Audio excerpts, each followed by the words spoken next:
Bonjour à toutes et bienvenue dans ce nouvel épisode du podcast L'école des femmes inspirantes, le podcast. Aujourd'hui, j'ai le grand plaisir de m'entretenir avec Delphine. Bonjour Delphine. Bonjour Ida. Alors ce matin, nous allons parler des femmes tirées, des femmes et de la place qu'elles occupent dans leur famille, dans les entreprises, dans la société. Nous allons parler des femmes tirées S, de ces femmes multiples facettes, et nous allons voir comment Delphine s'approprie ce terme et perçoit la situation des femmes actuellement. Je suis vraiment ravie de te recevoir Delphine. Merci beaucoup d'être là. Merci Ida, c'est aussi un plaisir pour moi. Alors, dis-moi, est-ce que tu pourrais te présenter déjà en quelques mots? Qu'est-ce que tu aurais envie de nous dire? Alors, ok. Donc je m'appelle Delphine, j'ai 49 ans, je suis mariée avec trois enfants, deux filles et un garçon, 14, 9 et 6. Je suis cadre dans une grande entreprise française depuis un bon nombre d'années. Et je suis, je pense, une femme aux multiples facettes, comme nous sommes toutes. Mais je pense qu'on va développer ce thème. Tout à fait. Bah, c'est ma première question justement. Comment toi, tu t'es approprié ce terme que je propose de femme-s? Alors au départ, c'est vrai que j'ai écrit ce livre, Femme-s, pour parler des femmes et puis pour parler aussi de mon expérience de vie et de ce moment où on a parfois besoin de se réapproprier justement qui on est. Et c'est là que j'ai eu l'idée de dire, bah, finalement, on est aussi unique aux multiples facettes, donc ce femme au singulier, -s. Pour toi, comment ça résonne, cette idée? Alors, effectivement, cette idée de femme. Alors, pour moi, les femmes aux multiples facettes, c'est vraiment toutes les femmes que nous sommes, toutes dans notre diversité. Cette idée de réappropriation de ces multifacettes me parle et résonne grandement en moi. C'est une des raisons pour lesquelles aussi j'ai rejoint l'école, mais on en parlera, je pense, un peu plus tard ou à un autre moment. Euh, pour moi, c'est les femmes du quotidien qui ont leur challenge, leur force, leur faiblesse, qui cheminent avec plus ou moins de facilité ou d'obstacles et qui justement prennent vraiment conscience de la diversité de ce qu'elles sont et Mmh. du fait qu'elles doivent se réapproprier leurs multiples facettes pour être pleinement elles. Donc c'est pour moi des femmes qui se questionnent, qui se remettent en question, qui osent, qui acceptent leur faiblesse, mais surtout qui veulent avancer et développer des nouvelles choses pour mettre en place toutes leurs facettes, justement. Voilà. Et pour moi, c'est Mmh. vraiment les héroïnes du quotidien. Les héroïnes du quotidien, ouais, ça me parle beaucoup ce que tu dis là. Euh, Parce que, en effet, tu as précisé, ce sont ces femmes du quotidien. Souvent, on voit des femmes s'accomplir et on les voit un peu loin de nous parce qu'elles sont médiatisées, parce qu'elles ont écrit des bouquins, parce qu'elles ont fait du cinéma, parce qu'elles sont à des places très, très élevées dans la hiérarchie des entreprises, par exemple. Et ça paraît presque inaccessible. Et c'est Exactement. vrai que j'avais proposé cette idée de dire les femmes -s du quotidien, et toi tu dis c'est des héroïnes finalement. Mhm. Est-ce que tu peux nous en dire un petit peu plus là-dessus? Mhm. En fait, je considère que tout un chacun dans sa vie doit faire face à de multiples événements et c'est pas toujours facile. Et puis, bah, on se bat chacune avec nos moyens, avec nos possibilités, avec nos forces et nos faiblesses. Et finalement, sans s'en rendre compte, on accomplit aussi des grandes choses, même si on n'est pas médiatisé ou on n'est pas public ou autre. Pour autant, on accomplit des choses tous les jours. Mhm. Et c'est ça, finalement, je trouve qu'il faut qu'on apprenne à se réapproprier individuellement. C'est que on est toutes en train de, de déplacer des montagnes, de, d'essayer d'ouvrir le champ des possibles et de tout mettre en œuvre pour être mieux dans ce qu'on est et puis pour agir aussi dans notre environnement. Ouais, Absolument. Moi, juste avant qu'on échange, là, on enregistre ce podcast le matin. Donc, j'accompagne les enfants le matin à l'école et je vois toutes ces femmes, hein, c'est quand même beaucoup les femmes qui accompagnent les enfants à l'école, Mm. encore, hein, même si on Ouais. voit des papas, hein, il y a encore beaucoup, beaucoup de femmes. Et puis, elles partent toutes travailler, hein, après. Donc, j'ai été aussi, alors pour moi, c'est un peu moins le cas maintenant parce que je ne prends plus les transports en commun, mais pendant 15 ans, j'ai pris les transports en commun 3 heures par jour. 1 heure et demie le matin, 1 heure et demie le soir. Et je courais partout, hein. Je déposais mon enfant à l'école, câlin, hop, je rebondissais dans la rue pour aller attraper le RER. Et j'arrivais au bureau à 9 heures, 9h15, je posais les affaires. Et puis c'était reparti pour une journée, être présente en réunion, finir le slide, remplir le Mm. tableau Excel, etc. Mm. Et quel, euh, quel sport, j'ai envie de dire. Oui. Quel sport! Et c'est vrai que, bon, maintenant, j'ai la chance de pouvoir télétravailler beaucoup et d'avoir un rythme beaucoup plus choisi. Bon, j'ai fait en sorte hein, que ce soit possible. Et je me dis, ouais, c'est extraordinaire ce qu'on accomplit au Mm. quotidien, en fait, Mm. d'être là pour ses enfants. euh, d'être là pour son enfant qui a des difficultés à l'école, où les notes suivent plus très bien, tiens, qu'est-ce qui est en train de se passer, du coup, amener l'enfant chez Mm. l'orthophoniste, chez le psy, chez l'aide aux devoirs, que sais-je. Ouais, c'est qu'encore beaucoup les femmes qui endossent tout ça, Ouais. et c'est peut-être beaucoup, en fait, tu vois. Justement, quand tu Oui. dis héroïne, je me dis c'est Ouais. peut-être beaucoup, Ouais. c'est peut-être trop, en fait. Et peut-être qu'on peut parler de cette cape du héros, cette cape de Wonder Oui. Woman. Oui, oui, justement, Mm, je pense que c'est important de revenir là-dessus parce que euh, la prise de conscience qu'il faut avoir à un moment ou un autre, enfin qu'il faut, en tout cas moi personnellement que j'ai eu à un moment, c'est de se dire effectivement tout ça c'est trop. Et moi je suis où là-dedans? Donc c'est la prise de conscience d'abord de tout ce qu'on fait, tout ce qu'on accomplit, et puis après de se repositionner soit par rapport à tout ça et de se dire, OK, je suis par monts et par vaux, à droite, à gauche, mais moi, est-ce que j'arrive à vraiment trouver cet équilibre? Alors, ce concept d'équilibre est un grand concept, mais cet équilibre pour naviguer de manière satisfaisante pour moi. Est-ce que finalement, je m'y retrouve? ouais. Est-ce que au passage, je me suis pas un petit peu oubliée? Et du coup, c'est arriver à faire un arrêt sur image et puis reprendre conscience de ce qu'on est, de ce qui fait notre identité, de nos besoins, que souvent on oublie dans ce tourbillon de la vie, cette routine, cette espèce de... Enfin, moi, je dis souvent cette cage de hamster où on tourne là dans une roue et puis finalement, on n'a plus le temps de sortir la tête de l'eau et de prendre du recul.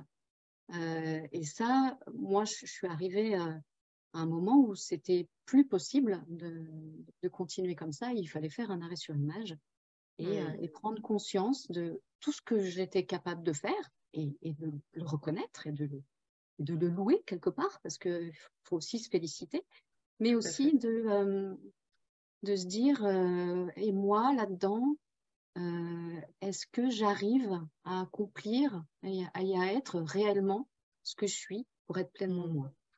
Voilà. ouais. Ouais. Ouais, c'est très important ce que tu dis là. Tu as dit quelque chose plus tôt dans notre échange sur le fait de prendre conscience de la diversité de ce qu'on est. Donc, en effet, cette femme capable d'être présente sur le terrain, d'emmener ses enfants à l'école, Mm. de suivre la scolarité, de faire en sorte que tout se passe bien dans la maison, d'aller au boulot, Mm. d'assurer au travail, de rendre son dossier à l'heure, etc. Donc ça, c'est toutes ces facettes. Et j'aimerais le relier au concept d'équilibre que tu viens d'évoquer. Parce qu'en effet, parfois on confond l'équilibre comme un truc un peu, ça bouge plus, c'est au milieu, hein, alors que l'équilibre, c'est une oscillation, Ouais. et c'est précisément une oscillation au même degré que ce qui est en train de nous emmener d'un côté ou de l'autre. Mhm. Et donc, j'aurais envie de dire que si en effet on est dans ce truc très tourné vers l'extérieur, très tourné vers notre entourage, les autres, ce qui est attendu de nous par le travail, etc. Donc plus ça va nous tirer d'un côté du spectre, hein, on va Mhm. dire, et bien justement, pour être à l'équilibre, plus on va avoir besoin de l'autre côté, de se recentrer sur soi, de s'accorder des moments à soi, euh, de se reposer éventuellement, enfin voilà. Et donc, prendre conscience, tu as dit plusieurs fois prendre conscience, je trouve que c'est vraiment très important de mettre ce mot sur la table, hein. Mhm. Parce qu'en effet, si je prends conscience de ça, c'est OK, hein, à la limite, je peux rester dans ce système, mais ça veut dire que pour être à l'équilibre, je vais avoir besoin de mettre dans le système aussi un contrebalancier, tourner sur moi, tourner sur mes besoins, tourner sur OK, et comment Mhm.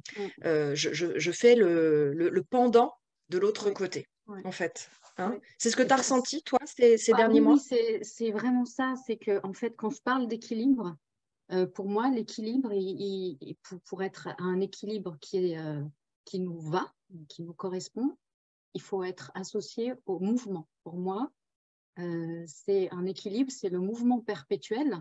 Et c'est aussi, moi, dans mon cheminement personnel, retrouver cette capacité à me mettre en mouvement pour justement, comme tu parlais d'être d'un côté, bah, rebouger de l'autre côté du spectre Voilà. pour bah, ouvrir le champ des possibles et par là même faire un pas de côté de temps en temps quand c'est nécessaire, justement, parce on est souvent Ouais. à fond dans notre truc et puis un peu comme si on avait des œillères. Il faut faire ce pas de côté, donc se mettre aussi en mouvement, accepter de se mettre un petit peu en danger aussi de temps en temps Oui. pour être potentiellement dans une situation d'inconfort pendant un moment, mais pour tendre vers cet équilibre dont on a besoin personnellement. Ouais. Tout à Et fait. la prise de conscience dont je parle souvent, pour moi, est un élément fondamental parce que j'ai l'impression d'avoir appris ou réappris, je ne sais pas, à prendre conscience de ce que je suis, de ce que je ressens, de mes émotions. Et puis, à partir de là, faire mes choix en conscience. Voilà. Ce que Ouais. j'avais l'impression d'avoir un petit peu perdu et qui me mettait dans cette position un peu de crispation qui ne me permettait pas d'ouvrir. Exactement. Et tu vois, je vois venir, alors c'est exactement ça, je te rejoins complètement sur le mouvement, etc. Et donc, je disais, si ça tire beaucoup d'un côté du spectre, on va avoir à implémenter la même chose en miroir de l'autre Mm, côté du mm, spectre. Et je vois déjà des objections qui peuvent venir à ça en disant, mais oui, mais moi, je suis déjà très prise par justement tout ce qui m'est demandé à l'extérieur. Comment est-ce que je peux euh, faire la même chose en miroir pour moi? C'est impossible, ça va pas rentrer dans l'agenda, je vais pas pouvoir, mm, etc. mm, Et c'est là peut-être que j'ai envie de reparler de cette notion de c'est peut-être trop, en fait. Peut-être qu'on a aussi besoin de réduire le fait qu'on a étiré ce qu'on pouvait donner d'un côté du spectre et réinterroger finalement cette posture d'héroïne, cette posture de Wonder Woman. Et peut-être qu'il faut aussi à un moment donné laisser la cape. Voilà. exactement. Mm, Enlever la cape et dire, bah attendez, là, en fait, c'est too much. mm, mm, En fait, c'est too much d'emmener les enfants tous les matins à l'école. En fait, c'est too much que je sois le taxi pour les activités périscolaires, mm, mm, les médecins, et que j'ai pas une seule journée à moi où je puisse me reposer. Et donc, recommencer ou commencer à apprendre à dire non, à parler de ses besoins, mm, à dire justement qu'on n'est pas qu'on n'est pas Wonder Woman mm, et que on n'est pas sauveur, hein, on mm, n'est pas mais bon, ça c'est des choses qu'on voit beaucoup ensemble, hein, ouais, dans ces postures pièges, et que dire oui, c'est parfois ça a l'air valorisant, ça a l'air bien, alors qu'en réalité, c'est une posture qui nous enferme et qui enferme aussi les autres. mm, Et donc, voilà, c'est de réajuster tout ça. ouais, Et en effet, tu parlais de chemin, c'est un vrai cheminement que de mm, refaire ça. ouais, dans sa vie, oui, tout à fait. ouais, ouais, ouais. Mm. Oui, et puis il faut aussi, quand on fait ce repositionnement où on essaye de laisser un petit peu sa cape de côté, parfois c'est une acceptation aussi de la laisser. Ouais, Un certain lâcher-prise aussi sur des éléments ou des facteurs ben oui, qu'on n'a pas forcément comme ça de prime abord envie de laisser ou de déléguer. Mais après, il faut se poser la question de bah, pourquoi d'abord je ne voudrais pas la lâcher. ouais, ouais, tout à fait. Et ensuite, qu'est-ce qui est important finalement pour moi? Lors de mon coaching, il y a une grande notion qui m'a beaucoup ouverte, c'est de se poser la question, justement au moment de dire oui ou non, c'est est-ce que ça m'est utile et est-ce que ça va nuire à moi, à l'autre ou à l'environnement? Ma Tout à réponse. fait. Et ça a été pour moi un guide pendant un grand moment Ouais. pour justement arriver bah, à recentrer un peu ce pourquoi je voulais dire oui, ce pourquoi je voulais dire non, en conscience encore une fois. Mm. Super. C'est vraiment passionnant. On va enchaîner sur cette question, du coup, euh, de toi. Mhm, Peut-être, est-ce que tu es OK pour nous en dire un petit peu plus, justement, sur toi, sur tes multiples facettes, sur ta façon à toi, désormais, de les déployer? Qu'est-ce qui n'était pas possible et qu'est-ce qui est devenu possible, peut-être, avec cette prise de conscience, ces prises de conscience dont tu nous as parlé? mhm. Alors, bon, moi, mes multiples facettes, alors comme toute femme, on a plusieurs rôles, hein, on est femme, on est mère, on est professionnelle, on est épouse, on est amie, voilà, on est plein de rôles. Dans ces rôles-là, on exprime beaucoup de nos facettes, euh, plus ou moins d'ailleurs. Et moi, je suis quelqu'un qui est très, on va dire, dans le milieu professionnel, très consciencieuse, très rigoureuse. Et en même temps, j'ai une part de moi qui est très attirée par tout ce qui est le beau, la sensibilité, les émotions, l'art et la culture. Donc, j'ai redécouvert justement euh, cette dernière année, on va dire, que j'étais tout ça et que tout ça, j'en avais besoin et que j'avais besoin de me nourrir et de nourrir toutes ces différentes facettes et que si je ne le faisais pas, finalement, je dépérissais. Et Mm. je suis vraiment, je ne veux pas trop rentrer dans les détails, mais il y a peut-être 2, 3 ans, c'était juste avant le confinement. J'ai eu un épisode, on va dire, c'est une alerte que mon corps m'a envoyée en me disant stop, ça suffit. Maintenant, fais un arrêt et écoute-toi. Et, euh, Mm. et là, en fait, j'ai pris conscience à ce moment-là que j'étais un être avec plein de facettes, plein de possibilités, et qu'il était carrément vital que je les écoute et que je les nourrisse. Et juste pour vous donner c'est assez personnel, mais je pense que c'est assez représentatif. À cette époque-là, du coup, j'avais pas mal de temps. Donc, j'ai fait un peu d'introspection sur moi-même et j'ai écrit 3, 4 phrases qui ont exprimé l'état dans lequel j'étais à ce moment-là. Donc, je vais vous les dire. Euh, Mm. donc, j'avais écrit se sentir à l'étroit dans sa vie, éclair de lucidité qui revit, nourriture de l'âme, c'est l'être qui s'exclame. Mm. Pardon. Pardon. Je fais une petite pause. Oui. Alors, nous reprenons notre enregistrement et pour la petite blague, on était en train d'échanger avec Delphine. J'ai donc été interrompue par un appel de l'ophtalmologue. Voilà, j'ai rendez-vous avec ma fille ce soir. Donc, on est en plein dans ce qu'on venait de dire.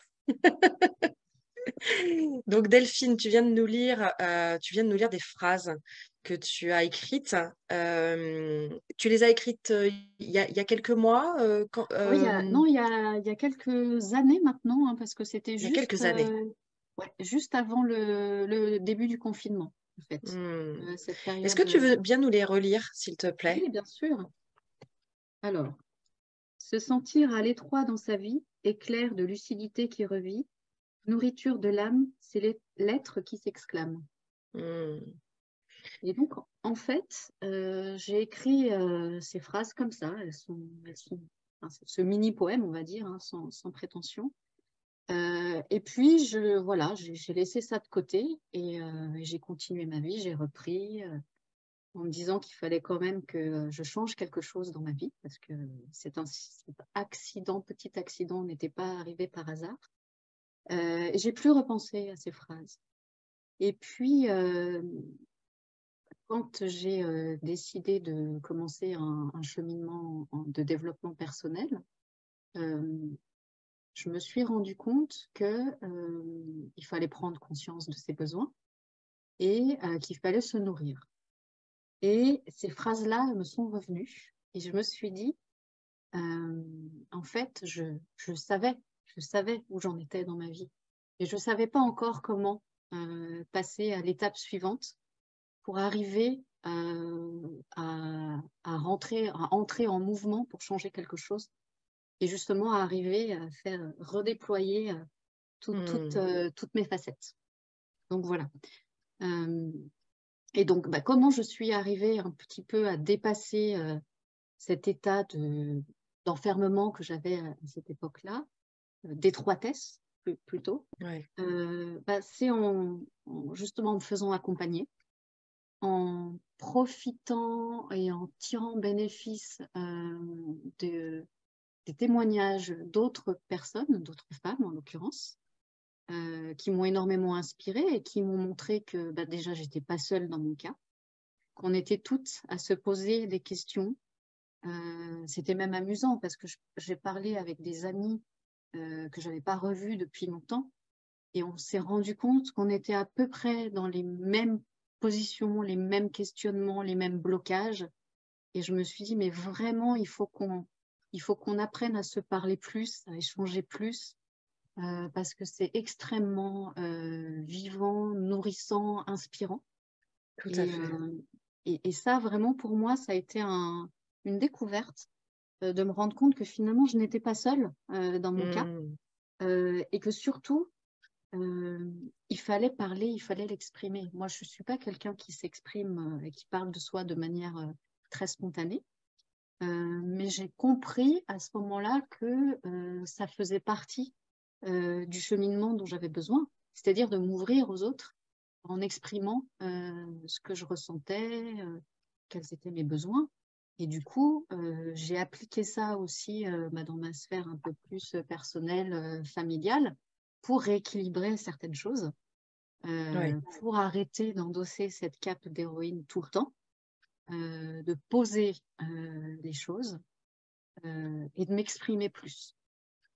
Et de Hmm. montrer aussi mes failles, ma vulnérabilité, ce que je n'avais jamais fait auparavant. J'ai toujours eu au sein de ma famille l'image de celle qui est forte, celle qui assume et celle qui, voilà, elle y va, quoi. Mais non, j'ai des faiblesses, j'ai des failles et il faut savoir les exprimer de temps en temps et puis savoir demander de l'aide et puis savoir l'accepter aussi. Donc, Et c'est ça qui est extraordinaire, si on reprend notre exemple de l'équilibre tout à l'heure et hmm, cette notion de polarité. J'étais encore hier soir à une conférence qui parlait de ça, donc c'est quelque chose dont j'entends beaucoup parler en ce moment, hein, cette notion de polarité. Encore une fois, voilà, si tu es très forte, si tu es ce pilier exceptionnel sur lequel ton entourage bah, peut s'appuyer, voilà, peut faire confiance, etc.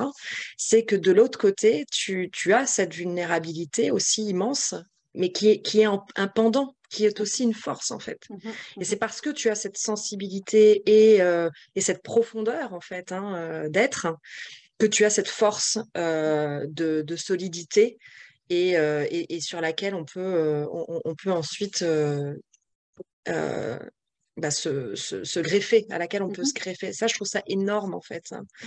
Ouais. Moi, je pense vraiment à ces constructions incroyables. Bon, la dernière en date, c'est cette tour de 800 mètres à Dubaï. Alors, je rentre pas dans est-ce que c'est souhaitable de faire des tours comme ça ou quoi.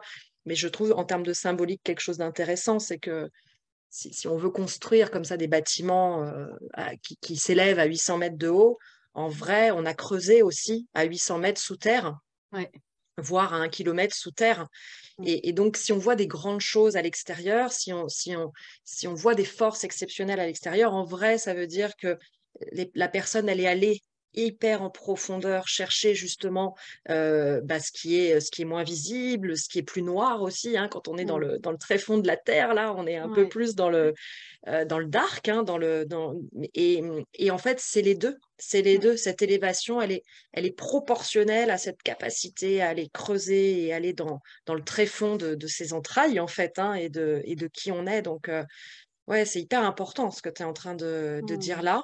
Et Ouais. presque, si tu l'avais pas, si tu l'avais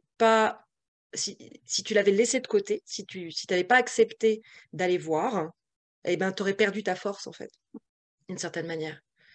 Oui, parce que je pense qu'à un moment ou un autre, ces forces, on a besoin d'en prendre conscience, de les identifier pour pouvoir continuer à s'appuyer dessus. Et oui, c'est ça.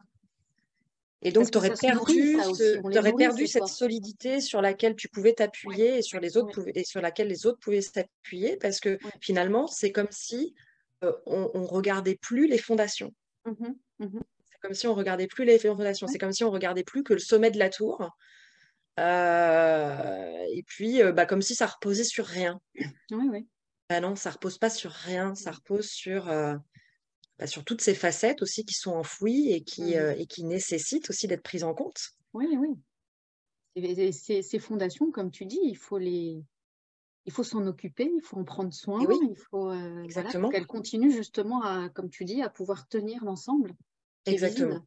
Et ouais, il faut les rénover parfois. Exactement. Donc, il faut retourner plonger voilà, Ouais. profond pour voir comment ça se passe, si les boulons Mm, tiennent toujours. mm, mhm. Tout à fait. Ouais, c'est passionnant. C'est vraiment passionnant. Alors, il y a une autre chose que tu dis là, c'est cette histoire de solitude. En effet, je crois on est ensemble très seuls, Mm, hein, parce que comme tu le dis, on peut assez vite se rendre compte qu'on ne parle pas des vraies choses, en fait. Hein, mhm. qu'on ne parle pas des vraies choses, qu'on essaie tous de... Moi, il y a vraiment cette idée de tenir bon, tu vois. Oui, c'est ça. À un moment donné, j'ai vraiment eu ce sentiment-là, et puis les femmes que j'accompagne et que j'ai au téléphone, etc. Et moi j'ai été vraiment cette femme-là, tenir bon, ça va Mhm. aller, en fait. Oui. Ça va aller. Donc, du coup, bon, on sait que c'est un peu bancal, mais bon, ça va. Hein, ça va, on va pas se plaindre quand même. Et en fait, ce truc de ça va, on va pas se plaindre, on va tenir bon, etc. Bon, c'est un pansement, quoi. Mhm. Ça soigne pas le vrai truc qu'il y a en dessous. Et on sait bien, hein, quand on soigne pas une plaie, quand on va pas s'occuper vraiment de colmater pour de vrai, Mm, et ben soit ça pourrit, soit voilà. Et je trouve que c'est hyper important, en effet, cette prise de conscience là aussi, que finalement on est tous un peu esselés ensemble et avoir l'audace, en fait, d'être celui qui dit, est-ce qu'on pourrait se parler en vrai? Est-ce qu'on ouais. pourrait se regarder dans les yeux? Est-ce qu'on pourrait se dire, on va pas s'effondrer collectivement parce qu'on va se dire les choses, on va au contraire se permettre de sortir la poussière sous le tapis et de nettoyer un peu et Mm, de faire en sorte que l'air devienne un peu plus respirable parce que ben voilà, on n'aura pas essayé de cacher les choses et on se donne l'opportunité de transformer, de faire les choses autrement, etc. Mais c'est vrai que mm. c'est beaucoup d'audace hein, de faire ça. Oui, oui, oui, oui, oui, c'est pas du tout évident, hein, c'est parce que c'est s'ouvrir et puis c'est accepter de se montrer avec ses failles et ses vulnérabilités. Ouais, Mais quand on accepte de le faire, finalement, c'est aussi par la même occasion montrer sa force, exactement. puisque l'un et l'autre sont le pendant finalement. Donc oui, oui, c'est vraiment important. Et pour moi, ça a été une grande révélation et d'un de se rendre compte que bah, j'étais pas seule à me battre contre vents et marées. Alors on sait que toutes les femmes c'est compliqué et tout, mais sans avoir jamais vraiment eu cette vraie discussion, en allant un petit peu plus loin dans l'échange. Et puis cette force du partage, bah, ça fait grandir et ça fait évoluer aussi. Ouais. Puis après, il y a une résonance quand quelqu'un parle de ce qu'il ressent, ça fait écho et ça nous emmène aussi personnellement sur un cheminement, ça nous aide à cheminer. Ouais. Et on peut se dire, bon, bah, ok, là, on a peut-être un effort à faire à un niveau Ouais, individuel ouais. et puis à un niveau collectif, hein. Je reprends mon image de la poussière sous le tapis. Bon, bah Mmh, là, ok, il faut faire le ménage, donc il mmh, faut qu'on y aille, quoi. Il faut prendre nos mmh, outils, nos balais, mmh. donc il y a un effort, il y a un effort à Ouais, fournir. Et après cet effort, ben, on est aussi dans un nouvel espace. ouais, On est dans complètement. des nouvelles possibilités. Si on tire l'analogie avec le ménage, bon, bah voilà, on est dans un environnement qui est plus sain, Mmh, qui est plus agréable. Ok, jusqu'à la prochaine fois. ouais. Jusqu'à la Ouais. prochaine fois, parce que la poussière, elle va revenir. Et je pense qu'après, il y a une espèce d'apprentissage Mmh mh. de finalement, bah, j'occulte plus, ça fait partie des choses qui font partie de ma vie. Et donc, j'ai pris l'habitude, individuellement et collectivement, d'aller regarder, d'aller fournir cet effort du Mmh. moment Mmh. pour aller à l'étape d'après, puis à l'étape d'après, puis à l'étape d'après. Ouais. Ça te parle, ça, Delphine, je pense. Ouais, complètement, Ouais, complètement, ouais, vraiment. ouais. Mm. Oui, c'est cet effort, qui paraît, pratiquement insurmontable au départ, hein, quand, il faut s'ouvrir, il faut exprimer son ressenti, ses émotions, il faut se mettre à nu, hein, quelque part. Mais, une fois qu'on l'a fait déjà une première fois, on se rend compte que finalement, bah, c'est pas si terrible. Ouais. La deuxième fois, c'est un tout petit peu plus facile. Et puis ça fait découvrir, plein de choses et c'est ça qui est merveilleux et c'est ça qui encourage en fait à continuer, même s'il y a de l'effort. Bon, alors c'était la deuxième coupure de ce podcast. C'est vraiment intéressant par rapport au sujet qu'on est en train d'aborder. Là, c'était la livraison des légumes de la semaine. Donc, on était en train d'aborder cette question d'oser, hein, d'avoir cette audace de mettre sur la table et en travail, en fait, ce qui nous préoccupe, que parfois on a tendance bah, mettre un peu le tapis là-dessus. Et tu évoquais, Delphine, le fait que finalement, en ayant eu l'audace d'en parler autour de toi, tu t'es rendu compte que tes amis se posaient exactement les mêmes questions que Mmh. toi. Et Mmh. ça a ouvert des discussions profondes sur le sujet, Ouais. sans doute plus productives et même peut-être plus intéressantes que celles que vous aviez, où tout le monde en surface dit ça va, ça va, ça va. Exactement. Et Ouais, où au ouais. fond, on n'est pas en train vraiment de parler de ce qui est important pour nous, de ce qui nous préoccupe, et aussi de construire finalement, puisque l'idée, Mmh. c'est pas de se plaindre, bien au contraire, Mmh mh. c'est d'être face à ce qui se présente à nous et de trouver les solutions. Et on parlait du collectif, hein, on Ouais. parlait du fait que quand on est seul face à ces questions-là, bah, bien sûr, on a peur, et c'est aussi ce qui renforce le fait que une fois en collectif, on n'ose pas en parler parce qu'on se dit: «Oh là là, je suis peut-être le vilain petit canard de la bande là». Alors que quand on a l'audace de le faire, bah, d'abord on se rend compte qu'on n'est pas le vilain petit canard de Ouais. la bande, que les autres sont dans le même bateau, et en plus, on peut à ce moment-là faire jouer quelque chose qui moi m'est cher dans mes accompagnements, c'est l'intelligence collective. Et peut-être que Exactement. tu peux nous parler de ça, tu vois, justement, qu'est-ce Oui. que ça a changé à partir du moment où tu t'es mis en lien avec les autres, où Mmh. tu as décidé d'en parler, où tu as décidé aussi de rejoindre d'autres femmes qui étaient dans ce mouvement-là et de te faire accompagner. Qu'est-ce que ça a changé, ça, ce collectif? Alors le collectif pour moi, ça a changé énormément de choses parce que finalement quelque part, si j'y réfléchis un peu, je pense que ça m'a permis heu, de me libérer pour, affronter, mes peurs, et puis, ce que je trouve formidable dans le collectif et notamment le coaching collectif, c'est que, hem, quel que soit le sujet, ça résonne. Chez toi, ça résonne à un endroit ou à un autre. Et du coup, à partir de là, le cheminement peut continuer à s'enclencher et à se développer. et ça ouvre encore des possibles. Mm. Et, et ce qui est très fort aussi dans le collectif, c'est que le partage d'expériences, de ressentis, d'émotions différentes crée un espèce de cocktail, je dirais, explosif, Ouais, mais que chacune se réapproprie à sa manière et ouais. peut appliquer dans sa vie, dans sa problématique du moment, dans ses contraintes, ses difficultés, pour apporter une petite ou une grosse euh, parcelle de nouveauté et d'ouverture. Alors, je reviens toujours sur le mot ouverture parce que pour moi, la force du collectif, c'est l'ouverture.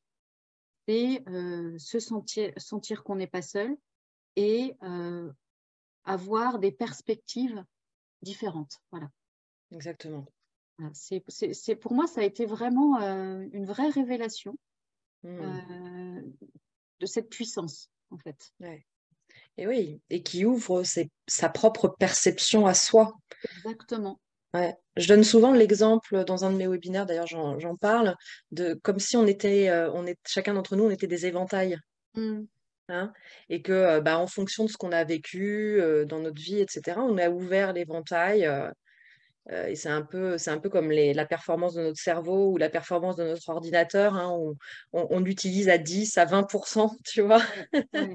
Donc, on a ouvert notre éventail. Et puis, encore une fois, la notion de conscience, hein, tu vois, on n'a pas Mm. conscience qu'au-delà de l'éventail, bah, il y a une possibilité d'ouverture. Et au-delà de l'autre côté, il y a une possibilité d'ouverture quasiment infinie, en fait. Ouais.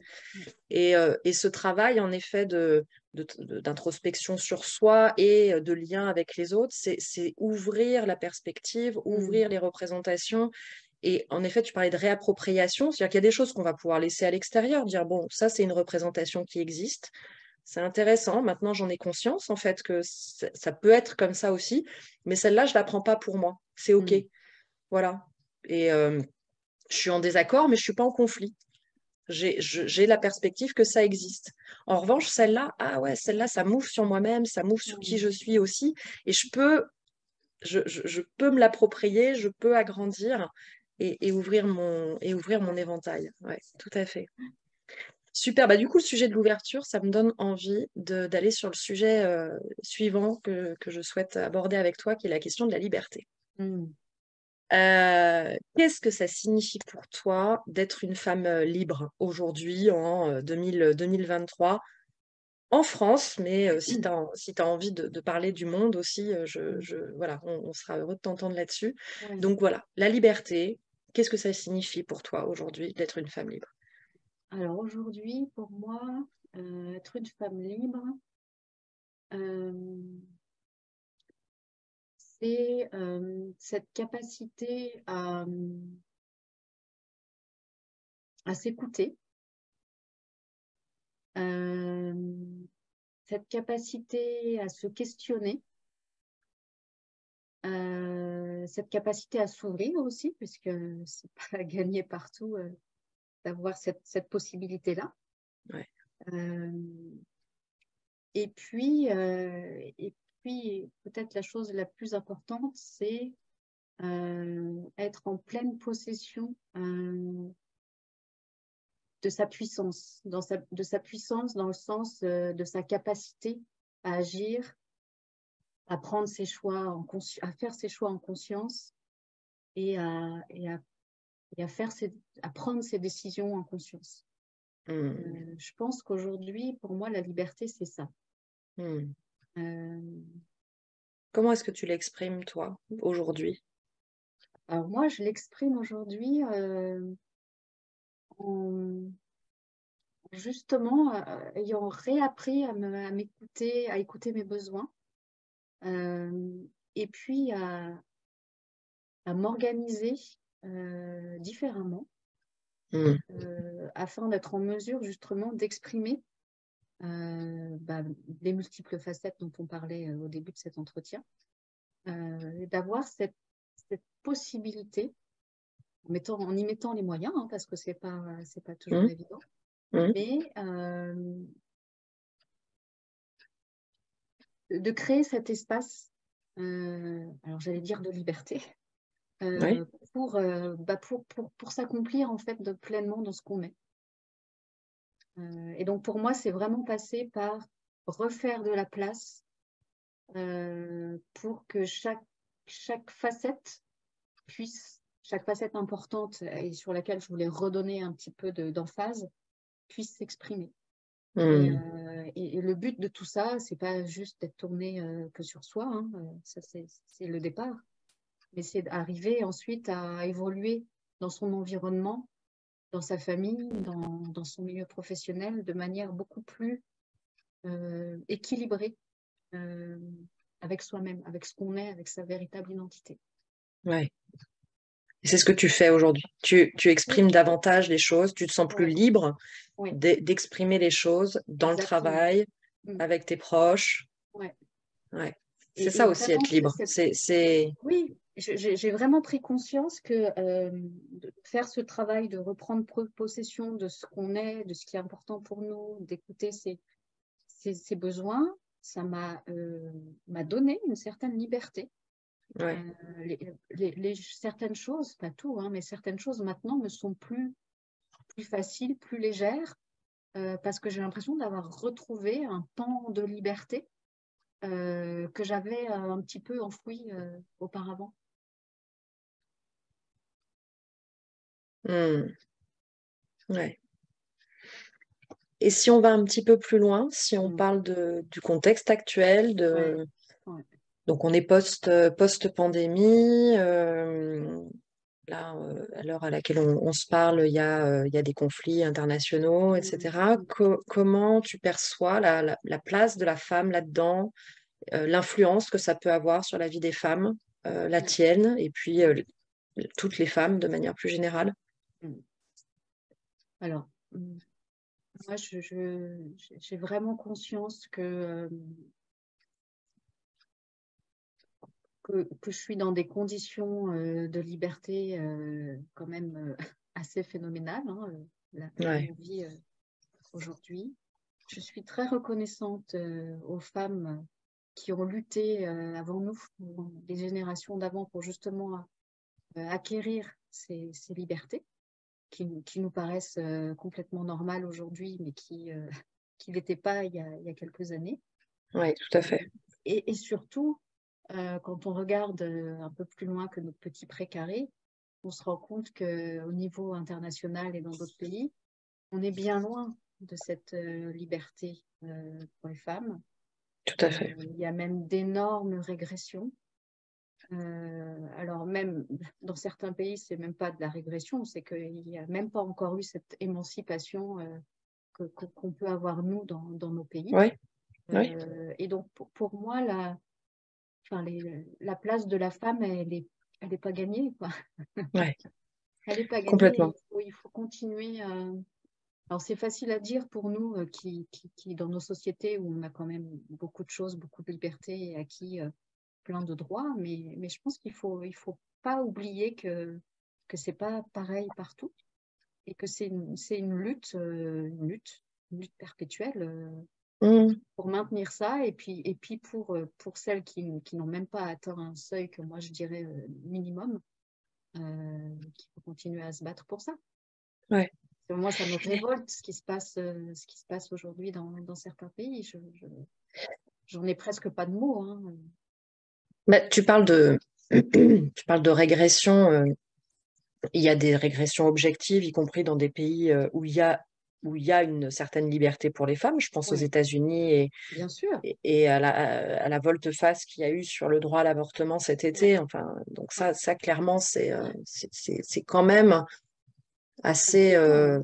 caractéristique, voilà, et Mm, inquiétant tout- du mm, fait que les droits ne sont jamais acquis, comme disait mm, Simone de Beauvoir. mm, Il y a des régressions dans des pays qui n'en sont pas du tout où on en était, mais je pense à l'Afghanistan où mm. les femmes commençaient à pouvoir aller à Ouais, l'école, à ouais, l'université, et où, ben, avec les talibans revenus au pouvoir, ben, tout ça est terminé actuellement. mm, mm, Euh, Je pense à la répression. Au-delà de la régression, c'est la répression. Ça, c'est ce qu'on peut voir en Iran avec ces femmes qui avaient envie d'avoir d'autres choix et qui ont eu l'audace, en effet, de retirer leur voile pour certaines et qui sont réprimées dans cette volonté. Il y a, il y a l'invisibilité aussi des femmes, alors que ce soit dans les pays occidentaux. Là, je pense à mon amie Alexandra Huguetto qui vient d'écrire ce livre Donne-moi des ailes, qui est un livre qui a pour objectif de montrer le matrimoine. Donc, on parle de patrimoine, le père, hein, l'homme, encore une fois. Et là, justement, elles ont réhabilité avec sa co-auteure le matrimoine, c'est-à-dire tout cet héritage des femmes scientifiques, artistes, écrivains, depuis évidemment des générations et des siècles, j'ai envie de dire, mais toute cette invisibilité en fait de la femme. Donc ça, Alexandra en parle dans son livre, c'est passionnant. L'invisibilité réelle, hein, moi je reviens de Tunisie, qui est un pays que j'adore, que j'affectionne, où on a des attaches, puisque mon mari est franco-tunisien. Et c'est vrai que j'ai pris conscience là, parce que j'étais aussi avec les partenaires de l'école, en me promenant dehors.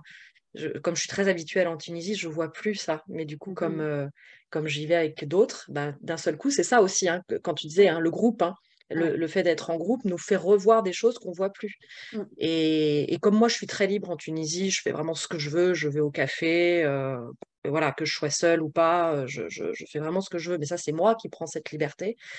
Mais en effet, je me suis rendu compte qu'on était entouré d'hommes, qu'on était un groupe de femmes seules, entourées d'hommes dans les restaurants, dans les cafés, dans la rue. Donc oui, c'est cette invisibilité des femmes dans le champ social, dans le monde social. Ça, c'est vraiment.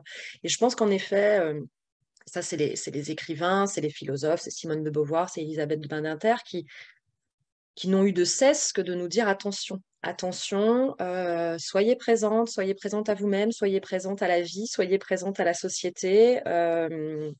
Méfiez-vous des cadeaux déguisés, hein. Je pense à Elisabeth Badinter qui exprime dans le conflit La femme et la mère le fait qu'en 1990 a été votée la loi sur le congé parental. Et donc, on peut se dire, bah, formidable, les femmes vont être rémunérées pour garder leurs enfants pendant 3 jours, c'est super. Il y avait tout un discours politique autour enfin, nous considérons le travail à la maison, le travail maternel comme un vrai travail, puisque nous le rémunérons. Et Elisabeth Badinter, elle dit oui, on le rémunère à la hauteur d'un demi-SMIC. Et aujourd'hui, je pense que ça doit être à la hauteur d'un tiers de SMIC, puisque je crois pas qu'il était beaucoup revalorisé, ce congé parental.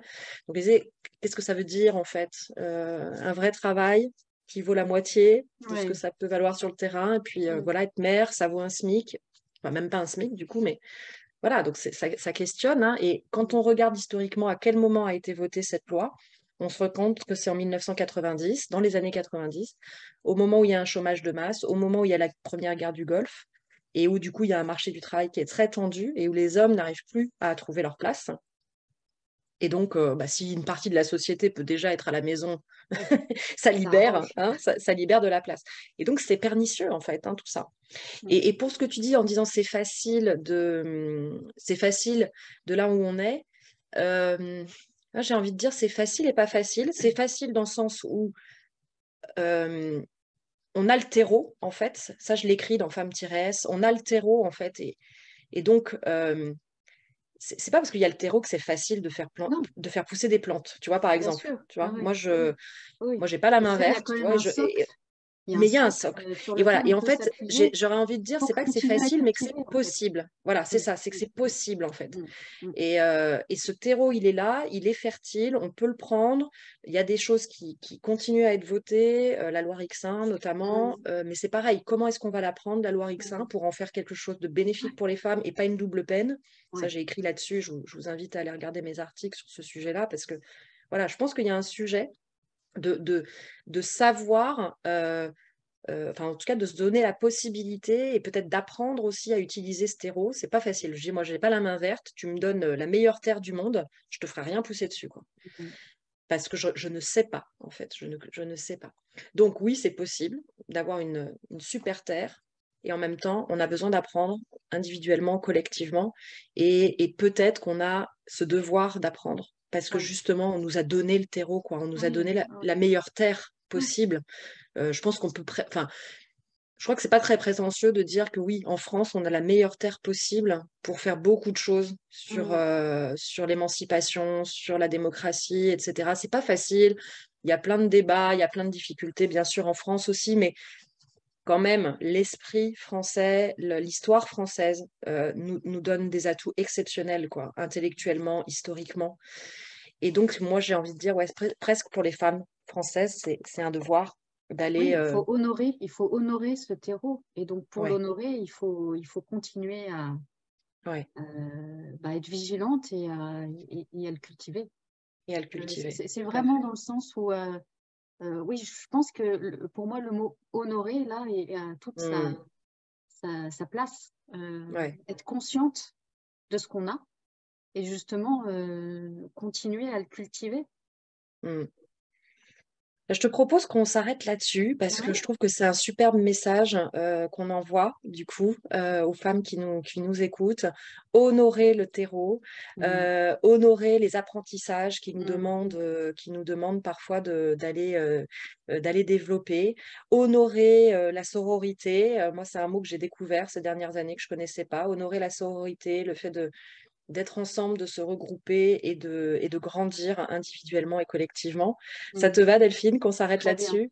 Hmm, Parfait. formidable. Merci infiniment d'avoir été avec moi et avec nous ce matin. Euh, merci de votre écoute à toutes. On reste bien entendu disponible pour répondre à toutes vos questions et si vous avez envie d'aller plus loin, parce que ça fait un moment maintenant que vous nous écoutez, que vous tournez autour de l'École des femmes inspirantes et de notre propos sur cette possibilité de déployer toutes ces facettes dans la sérénité et la réalisation, eh bien, appelez-nous. Je mets le lien dans les commentaires de cette vidéo, de cet audio. Et je vous dis à très bientôt. Prenez soin de vous et révélez toutes vos facettes.